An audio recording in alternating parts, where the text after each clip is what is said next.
What's up, Everyday Blades? Just thought I'd do a quick video on this week's pawn shop treasure.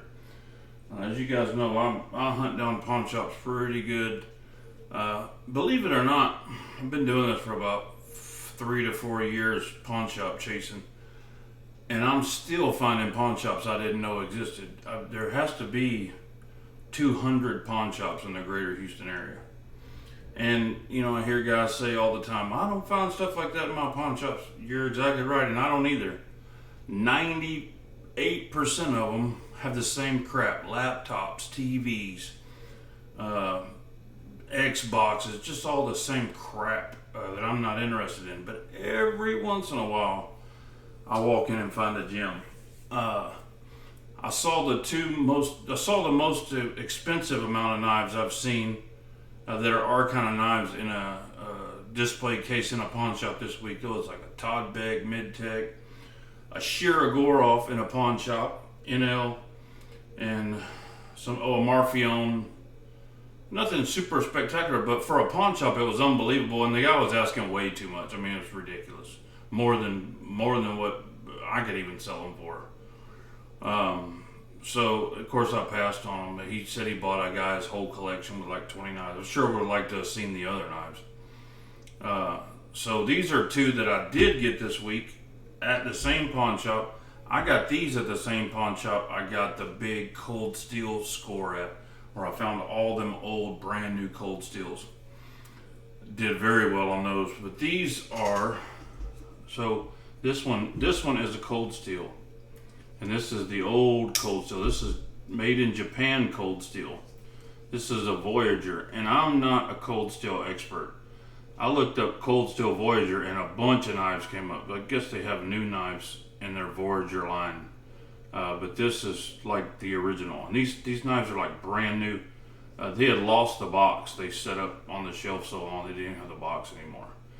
These were part of a collector's collection that he had sold them a long time ago. It's got a backlog. I couldn't even tell you what kind of steel it is because it doesn't even have it on there. It's very well built. It's got a nice action. Very, very nice. It'll flick right out there. Only downside is it's serrated. You know, back then, this is probably from the mid 90s. Back then, a lot of people were still buying serrated knives. They thought it gave them an edge, but I don't care for them, and I think a lot of people in our community don't care for them. See, there's almost nowhere at all in the pocket clip. Nobody really ever carried this knife. It's practically new. But thought that was cool. Got a decent deal on that one. Not a home run, but a decent deal. This is the cool one. This is, and I didn't know how cool this was when I got it, till I posted it and someone pointed something out to me. This is a Spyderco paramilitary. Not paramilitary, Spyderco military. And when I first saw it, I thought it was a Spyderco police. I've never had a Spyderco military. So Spyderco military, and it is CPM 440V. When I first glanced at it, I thought it was 440C steel. You know, not worth much. But I've been told that 440V is like in between S30V and S90V. It's like a S60V or whatever. But anyway, I've been told it's a really good steel. Really solid steel. And this is just cool for as old as it is. I think this is also mid 90s. Look at how they straddled the pivot. And then it has the, turn it over, patent pending, foreign patents, and other patents. You don't see that on newer Spydercos. It's a liner lock. It's got really nice jimping right here. You can grab that really well. I mean, for a knife this old, you know, I know the knives we buy today are really solid and got really nice action.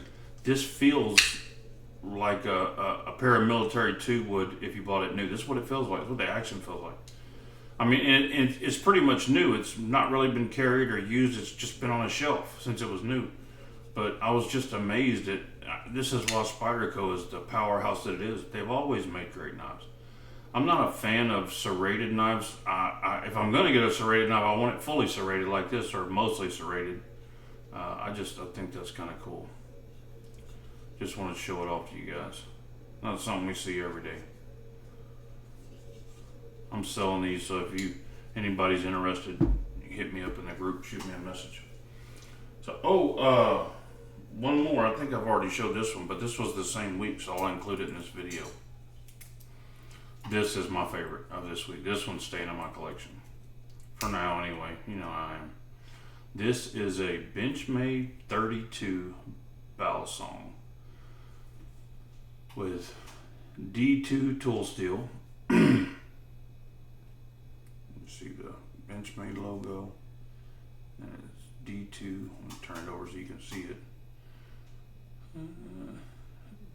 Anyway, it says D2. Says D2 Benchmade USA and then the patent. But this is a mini Benchmade Balisong. I mean, look how tiny it is compared to my hand. And I just thought that was the coolest thing. It's the size of like a regular EDC pocket knife, so you can easily EDC this thing, and I do, and I'm going to continue to, because I like it. I think it's cool. I tried to EDC like a regular Benchmade Balisong before, and it was just too big. It kind of, it's too long in my pocket. This thing is not. This thing is super cool. You talk about having a discussion piece. This thing is awesome. And I flip a little bit, just enough to cut 2 or 3 of my fingers off, but nothing I would ever do on camera to prove it. This was also new old stock. This one was new in the box. It had the old Benchmade thin cardboard box. I have it up there, but super cool. This one's staying with me. This one's not available. But anyway, that's this week's Pawn Shop Treasures. Just thought I'd share it with you. Y'all have a great night.